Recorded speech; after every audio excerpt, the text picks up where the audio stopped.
இங்க இவன் வீடு கிளீன் பண்றதுக்காக 2 பேரும் ஆன்லைன்ல புக் பண்ணிருப்பான். இப்ப அங்க ஒரு வயசானவங்களும் ஒரு சின்ன பொண்ணு வராங்க. சரி 2 பேருமே ஒருத்தங்க தெரிஞ்சவங்க தான் நினைச்சிட்டு இவனும் வீட்டு சாவியை கொடுத்துட்டு கிளம்பி போறான். போறப்ப அங்க இருக்க பாக்ஸ் எல்லாம் எடுத்து தூக்கி குப்பையில போட சொல்லிட்டு போறான். இப்போ அவன் போனதுமே அந்த பொண்ணு அங்க இருக்க சேர்ல போய் உட்காந்து கேம் விளையாட ஆரம்பிக்கிறா. பொண்ணு நீ வேலை செய்யலன்னு கேட்டா இதான் அந்த ஓனர் இல்லையே, யாரு செஞ்சா என்ன செய்யுங்கன்னு சொல்லிட்டு திமிரா உட்காந்து கேம் விளையாண்டுட்டு இருப்பா. ஆனா அந்த வயசானவங்க மட்டும் வீடு ஃபுல்லா கிளீன் பண்றாங்க. இருக்கிற ஒவ்வொரு பொருளையும் நீட்டா அரேஞ்ச் பண்றாங்க. அப்ப அந்த அம்மா எல்லா வேலையும் முடிச்சிட்டு அங்க இருக்க பாக்ஸ் எல்லாம் தூக்கி போடலான்னு போறாங்க. அப்ப அதுக்குள்ள ஒரு செயின் விழுது. பார்த்தா அது கோல்டு. இப்ப அதை பார்த்ததுமே அந்த பொண்ணு ஓடி வந்து அந்த அம்மா கிட்ட இந்த செயினை நம்ம 2 பேரும் வச்சுக்கலாம், வித்து ஆளுக்கு பாதி ஷேர் எடுத்துக்கலாம்னு சொல்றா. உங்க பையனுக்கு வேற உடம்பு சரியில்லை, இந்த காசு அதுக்கு யூஸ் ஆகும்னு சொல்றா. ஆனா இந்த வயசான அம்மாவோ அதெல்லாம் தப்பு, நம்மள நம்பி தானே இந்த வீட்டை கொடுத்துட்டு போயிருக்காங்க, அதனால அவர்கிட்டயே திருப்பி கொடுத்துடலாம்னு சொல்றாங்க. அந்த பொண்ணு இவங்க சொல்றது கேட்காம அந்த செயினை பிடிச்சி இழுக்கிறா. உடனே இந்த செயின் கட் ஆயிடுது. இந்த பொண்ணு உடனே அந்த இடத்த விட்டு ஓடி போயிடுறா. இப்ப இவங்களுக்கு என்ன பண்றதுன்னே தெரியல. இப்ப அதே நேரத்துல அந்த ஹவுஸ் ஓனருக்கு அவரோட வைஃப் கால் பண்றாங்க. என்னோட செயின் அங்க இருக்க பாக்ஸ்ல தான் வச்சிருக்கேன், நீங்க தெரியாம தூக்கி போட்டு போறீங்கன்னு சொல்றா.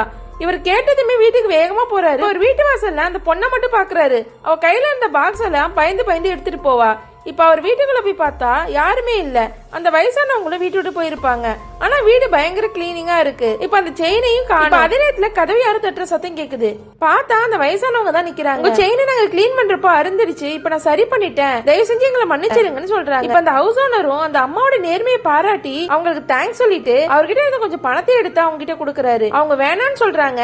வச்சுக்கோங்க, உங்க பையனுக்கு உடம்பு சரியில்லை, இது அதுக்கு யூஸ் ஆகும்னு சொல்றாங்க. அது கேட்டதுமே அந்த அம்மாவுக்கு கண்ணெல்லாம் கலங்குது. ஆக்சுவலா அவர் இங்க நடந்த எல்லாத்தையுமே சிசிடிவி கேமரால பாத்துருப்பாரு, அதனாலதான் அவர் அப்படி சொல்லுவாரு. அதை கேட்டதுமே அந்த அம்மாவுக்கு ரொம்ப சந்தோஷமா இருக்கு. அந்த காசு வாங்கிட்டு வீட்டுக்கு போறாங்க.